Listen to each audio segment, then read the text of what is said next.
The New Zealand film season, proudly brought to you by Robertson Lodges. Hi, I'm Francesca Rudkin, and joining me for the New Zealand film season on Rialto Channel, I have got Alistair and Vanessa Riddells, filmmakers responsible for West of Eden, which is screening on Wednesday the 8th of November. Thanks so much for coming in and having a chat to us. Now, this is actually your second film in 3 years. Broken Hallelujah was released in 2014. And in the world of filmmaking, that really actually makes you prolific, doesn't it? I mean, that's an impressive effort. Yeah. Thank you. Thank you. Tell us a little bit about the origins of West of Eden, where the story came from. Well, first of all, we have a mutual friend, and we were just having, it was just near Christmas time, having a wine together, and she told me a story that's very close to her. I can't actually say too much because it's just a little bit too recent. And but one part of the story, and if you see the film, you'll know which part I'm talking about is actually is truth.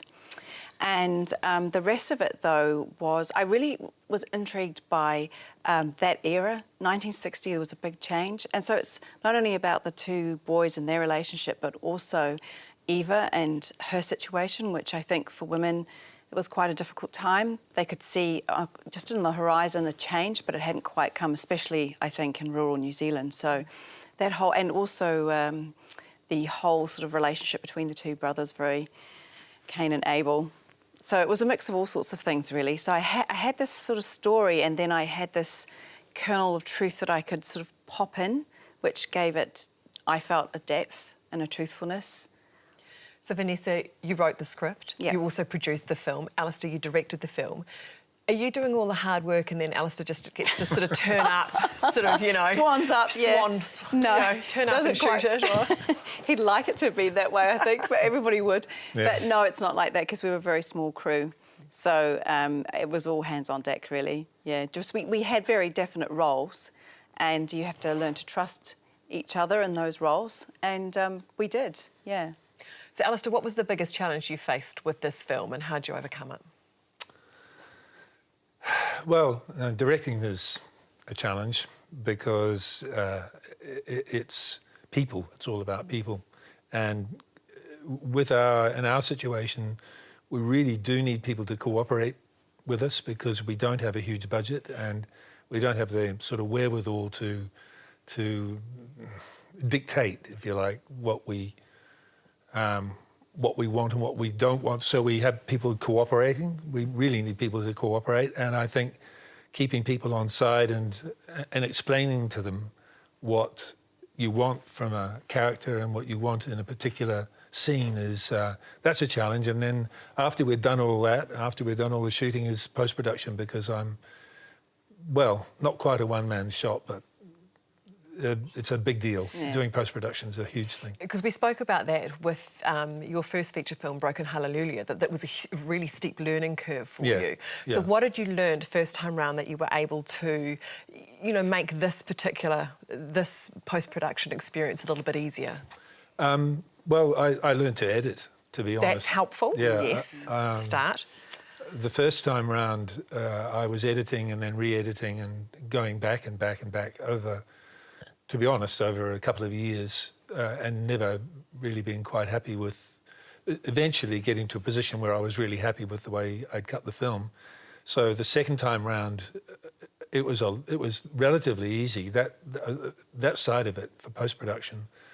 I had a pretty clear idea where I wanted to go with the cut, and it changed the amount of shoot days for a start. I mean, our shooting ratio was terrible on the first film, just because of experience. So, you know, we would go back and back to things to make sure we got what we wanted. But the second time round, I really did know what I wanted. And we only had, I think, about 30 shoot days. Yeah, we budgeted for 30 shoot days, and that's what we did. And we were very proud of that, considering you know, you just have to, we did. We knew more about what we wanted. We knew how to communicate that better. And we were much more efficient with our decision-making. You also star in the film, Vanessa. You play one of the main lead roles. You're producing, you're the writer. How are you able to focus on one of these things, let alone three of them, when you're actually on set and shooting a film? That's quite a challenge. The writing, of course, is before we start shooting, so that's not so bad. And then I would just hand it over to Alistair because he's the director, so I take a back seat then, and sometimes things are altered a little bit, and I am not in the role of writer while we're filming. We made that decision early on that would cease. So then it's producing and acting, and that is a tough one because I'm working with people and I'm on their page, and we're actors, and actors have a collegial and a way of working together and working through scenes, and then suddenly I've got to put this producer hat on where I'm looking at that clock and I'm going, we're over time and we have to speed this along, or we've got to get here or there, or I've got to make sure that they come on time, that they are in the right place, they have read that call sheet. All of those things, yeah. I was wondering about that, whether you'd be halfway through, you know, your scene and go, actually, I'm just going to rewrite this. I could do this. So that's really interesting that you said you sort of drew the line there and went, we're not going to rewrite this as we go. Yeah. So what are you guys most proud of when it comes to West of Eden? Apart from just completing it, which I think should be should be celebrated on its own. Yeah. You know, Just completing it is and feeling that at the end of it, when you actually watch the film, that you're happy with the cut. I don't look at it and think. I mean, there's always little things. They say a film is never finished. It's really just abandoned.